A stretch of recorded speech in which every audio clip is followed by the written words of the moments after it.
Ipinahayag ni Jericho Rosales na gusto niyang makakolaborate minsan pa kay Christine Hermosa sa isang film version ng kanilang hit television show na Pangako Sa'yo.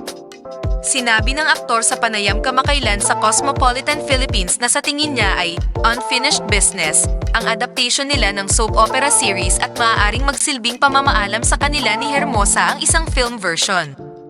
Ibinunyag ni Rosales na nag-inquire pa siya sa kanilang management tungkol sa kahandaan ng Enteng Cabizote, actress sa pakikipag-collaborate sa kanya minsan pa.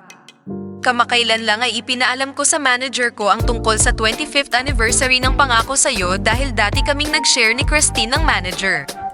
Tanong ko, "Hoy, kumusta na siya? Do you believe she will be receptive to collaborating with me?" Sabi ng aktor. Inihayag ng 44-na-year-old actor na kamakailan lang ay hiwalay na sila ng kanyang ex-wife na si Kim Jones at may ilang projects na dapat siyang maging busy sa kanya. Naging isa sina Rosales at Hermosa sa mga kilalang mag-asawa ng ABS-CBN dahil sa kanilang romantic partnership. Dahil maganda ang pagtanggap ng mga kritiko sa Pangako Sa'yo, noong una itong umere, binigyan ito ng kontemporaryong makeover noong 2015 na pinagbidahan nina Daniel Padilla at Catherine Bernardo, dating love team na dumaan sa stage name na Kathniel.